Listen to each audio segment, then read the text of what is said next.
Hi friends! Today we're talking about a raw food diet for Vata dosha. So Vata dosha is characterized by the elements of air and ether. And let's see if maybe you are Vata dosha. So some signs of imbalance include nervousness, anxiety, panic, fear, twitches, tics, tremors, spasms, dry or chapped skin, constipation, gas, bloating, dry, hard stools, low body weight, so being naturally thin, dislike of cold and wind, difficulty tolerating loud noises, light interrupted sleep, you awaken really easily, spacey, scattered feeling, excess thinking and worrying, so you have a really active mind, probably quite creative when you are channeling your Vata in a productive way. So these are the signs of imbalance. What you should be including and focusing on in your raw food lifestyle is routine, warmth, serenity, nourishment. Now you might think warmth, that's kind of a hard thing to get on a raw food diet. Not necessarily. Tastes like sweet, sour, and salty are going to be very beneficial for you. So sweet, obviously, fruit. Eat lots of fruit. Sour, you're going to tolerate things like vinegar if you choose to include it, lemon and lime juice, fermented vegetables. Salt, you may tolerate a bit of salt. Of all the doshas, you're going to do the best with salt. So bless you. I'm not Vata. I don't do well with a lot of salt. So you might get away with including a pinch of salt in your savory meals. You might get away with some coconut aminos. Although things like tamari and soy sauce, any kind of cold soy salty products, those are probably not going to be best for you. Things like chickpea miso would be a better alternative than regular soy miso. Sprouts are not going to be the best thing, but things like sprouted lentils and mung beans, excellent. Warming spices like ginger, black pepper, cinnamon, cumin. But you want to avoid things that are like super spicy hot, like cayenne pepper or habanero pepper, ghost pepper. Healthy fats from seeds, nuts, and avocado. So again, of all the doshas, you're going to do the best with increasing your fat. The oily nature of healthy plant fats such as avocado, nut seeds, and coconut is going to do really well for you. In traditional Ayurveda, things like ghee and oils are recommended, but if you're living an oil-free lifestyle, then you're going to want to focus on whole plant fats. You may be able to tolerate up to 20% of your calories from fat. Now 20% of your calories from fat is still considered low fat. Going beyond that, you see problems like heart disease and diabetes and blood sugar control issues. So, be mindful of that. Experiment with having fat every night in your evening meal, in your savory meals, and see how you do, and you'll find your sweet spot with how much fat works for you and still makes you feel energized, but also grounded and stable and more balanced at the same time. Routine meals and snacks if needed. So it's really important. Vata is like very energized, running around all the time, doing lots of things. Have set meal times for yourself. Know that you eat breakfast at 8 o'clock or 7 or 6 or whenever it is for you. You eat lunch at noon. You sit down. You actually have a meal. You eat dinner at 5 or 6 o'clock. If you have a job or you go to school or something like that, you're running around, bring some fruit and fruiting vegetables like cucumbers, tomatoes, a smoothie even to snack on, so that if you get hungry in between meals, you can nourish yourself and make a good choice with what that nourishment is. Mindfully eating in a peaceful environment is a recommendation for all the doshas, but definitely Vata, as again, your mind is prone towards anxiety, nervousness, excessive thinking. So, create a bit of ceremony and routine around your meal times. Give thanks to your food, mindfully prepare your food, sit down, enjoy it, be relaxed, enjoy each mouthful, breathe, relax, and take your time. Don't see your meal as something you just have to rush through. Actually, take your time and enjoy it. So things to avoid. In Ayurveda, there are 6 tastes. So I mentioned the tastes you want are sour, salty, and sweet. The tastes that you don't want are bitter, astringent, and pungent. So bitter foods, I mentioned this in my recipe book, which is linked down below. You can get it for free. Bitter tastes would be things like cacao, some of the darker greens. Astringent is like when you eat an unripe persimmon, for example, and it makes your mouth taste all funky. And pungent are going to be certain spices as well. Ice cold salads and smoothies, you want to avoid these. You want to store as much of your produce on the counter as you possibly can. Now for fruit, this is easy. I store all my citrus and mango and bananas is what I have right now for my fruits, and they're all at room temperature. My dates stay in the pantry, which is right there, as well. So store what you can out. I store my tomatoes out, and it's gonna depend on the climate and where you live, the extent to which you can store your produce out. Some people store cucumbers and bell peppers and things like that out. Again, see what works for you.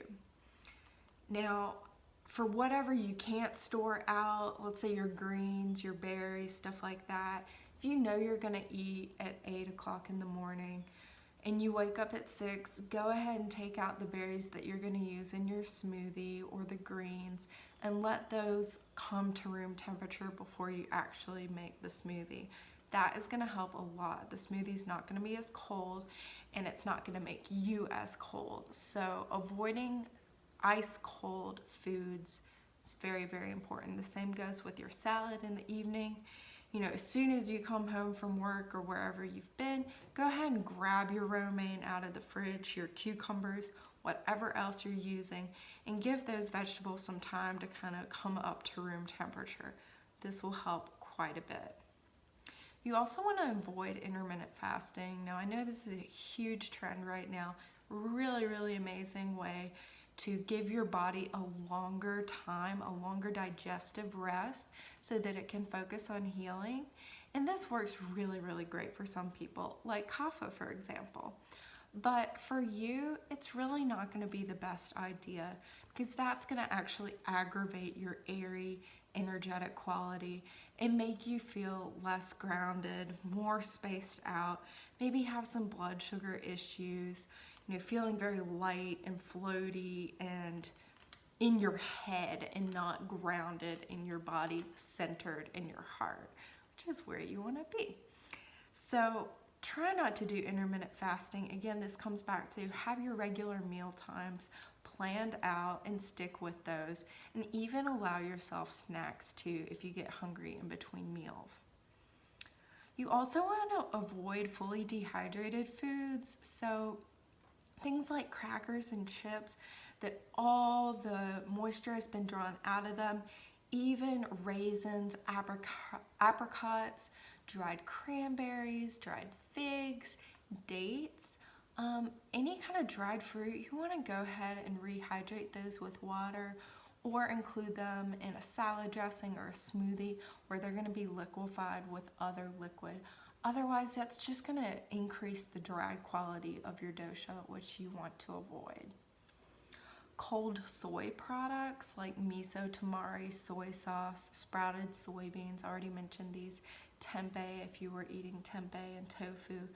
These are also going to aggravate Vata, so choose coconut aminos if you want a soy sauce-like flavor. Choose chickpea miso if you're going to be including miso in your recipes, and try to avoid those cold soy products. You also want to avoid processed food. So obviously if you're interested in a raw food diet, you're going to be more on top of eliminating processed foods from your lifestyle, but this is just another reason to go ahead and do it. Those processed foods are devoid of the nutrients and the water and the hydration and life force that you need to feel your best. So go ahead and let go of those if you haven't already. You also want to avoid caffeine, nicotine, and other stimulants, things like coffee, black teas, any kind of caffeinated beverages, obviously tobacco, smoking, cocaine, Adderall, these things that you might actually be very much drawn to, or in a previous time in your life you were drawn to, these will imbalance Vata. So go ahead and let go of those to the extent that you are ready to do so. Now, I include cacao in a lot of my recipes because I absolutely love the chocolate flavor. I am a recovering chocolate addict. And so cacao does contain some caffeine. See how you do with it. You can always substitute raw carob powder for cacao and you still get a chocolatey taste. It's not as bitter, not as drying, and it's a bit sweeter and it's less stimulating. So that's a great substitution for you. You also want to avoid overeating or eating very heavy meals. Vata digestion can be quite hit or miss, like I said, with the constipation, gas, and bloating. So you may do well to eat smaller meals more frequently until your bowel and your gut bacteria can handle larger, more fibrous foods. You also want to avoid refined sugars and alcohol. If you're eating enough fruit, you're not going to want refined sugars, so this shouldn't be a problem. And alcohol as well is something that is going to imbalance your Vata energy. So, that's a personal choice for you. If and when you consume alcohol, it's best to avoid it if you want to be as balanced as possible. So just a review of some additional tips. Of all the doshas, Vata will struggle the most with a raw food diet. That being said, it is possible. Things to include: root vegetables. They grow from the ground, so they are grounding. Beets, carrots, turnips, parsnips, rutabaga. These are amazing. Now you might think, what? I don't want to eat that raw. Well, you can juice these things. You can grate them. You can spiralize them, make noodles. You can even puree things like sweet potato with herbs and spices and make vegetable patties and then dehydrate those partially. There's a lot that can be done, and some interesting things will be in my volume 2 of Raw Food Ayurveda recipe book. Warming spices are your friend. Include them. Hot bevies, that's a whole section in my Raw Food Ayurveda Volume 1 book. So go ahead and dig into that hot bevy section and try them and see which ones you like. These are amazing for the winter time, but for you, you can tolerate them all year round first thing in the morning. It's an excellent coffee substitute if you are letting go of your coffee or your hot caffeinated tea. Hydrating raw soups and stews warmed in the Vitamix blender or in the dehydrator are going to be really nice and warming for you. Also hydrating. So one of the great things about a raw food diet is that it is so hydrating when you're eating fruit-based, low-fat, raw vegan. So this is going to help combat the dry quality of Vata and is excellent for you. Also, partially dehydrated marinated vegetables and curries in the dehydrator are going to be your friend, and there are going to be lots of recipes like that in my Volume 2 recipe book. Like I said, store as much produce as you can on your counter. Remove any produce from the refrigerator before you make your recipes to allow those ingredients to rise to room temperature.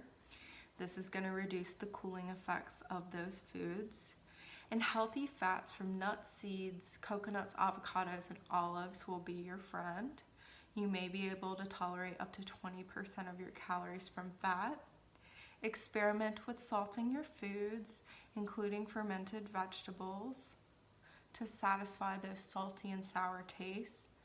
And smooth foods like bananas, root vegetables, and pureed raw soups and smoothies will help soothe Vata's rough quality. The important point is to see how your body responds.